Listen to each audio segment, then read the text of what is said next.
जरा सोचिए, सिर्फ 7 दिन और 12 करोड़ लोग मर चुके होंगे।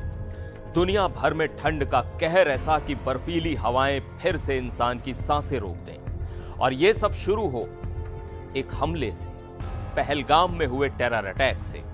क्या इंडिया पाकिस्तान की जंग सच में न्यूक्लियर बन सकती है? और अगर बनी तो दुनिया का क्या होगा? नमस्कार, मैं हूं सिद्धार्थ प्रकाश। आज हम बात करने वाले हैं एक ऐसे खतरनाक लेकिन बेहद जरूरी सवाल की जो अब सिर्फ एक कल्पना नहीं रह गया है।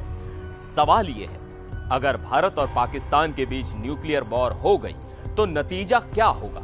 कितने लोग मारे जाएंगे?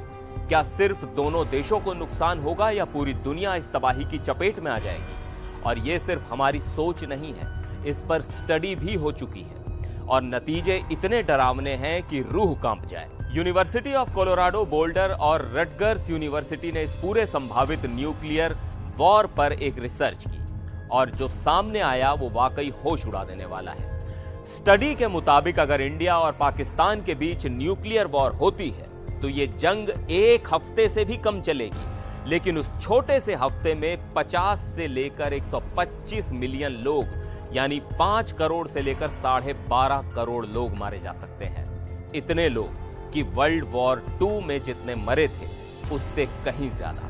इस रिपोर्ट में वॉर को स्टेजेस में बांटा गया है। पहले स्टेप में दोनों देश अपने 250 न्यूक्लियर हथियार एक दूसरे के शहरों पर दागेंगे। जी हां, आपने सही सुना, 250 nuclear war heads. Pakistan Bharat के करीब 400 शहरों को टारगेट करेगा और भारत पाकिस्तान के मीडियम और बड़े शहरों को निशाना बनाएगा। लेकिन सिर्फ शुरुआती हमलों में ही 7 लाख लोग तुरंत मारे जाएंगे और फिर शुरू होगी असली तबाही। अब बात करते हैं उस चीज की जो विस्फोट से भी ज्यादा जानलेवा होगी, आग और धुआं। जैसे हिरोशिमा में बम गिरने के बाद सबसे ज्यादा लोग आग और रेडिएशन से मरे थे, वैसे ही कुछ यहां भी होगा। ब्लास्ट के बाद शहरों में आग लगेगी और वो आग निकालेगी करीब 80 अरब पाउंड काला मोटा धुआं, जो सीधे धरती के वातावरण में जाएगा और सूरज की रोशनी को ढक देगा, यानी पूरा ग्रह अंधेरे और ठंड में डूब जाएगा। रिपोर्ट में साफ कहा गया है कि यह जंग सिर्फ साउथ एशिया तक सीमित नहीं रहेगी।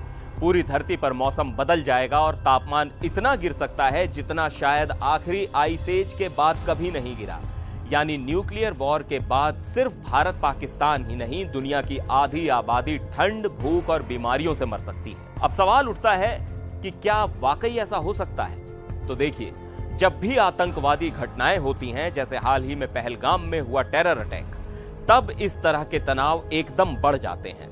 भारत और पाकिस्तान दोनों न्यूक्लियर ताकतें हैं और अगर हालात बेकाबू हो जाएं तो बस एक मिसकैलकुलेशन और फिर वापस नहीं लौटने वाला रास्ता शुरू हो जाएगा। तो सवाल यह नहीं है कि कौन जीतेगा, सवाल यह है कि अगर न्यूक्लियर वॉर हुआ तो बचेगा कौन। इसलिए ऐसे वक्त में डिप्लोमेसी, शांति और समझदारी ही असली हथियार है, वरना जो जंग 7 दिन में लड़ी जाएगी उसका दर्द 70 साल तक महसूस किया जाएगा।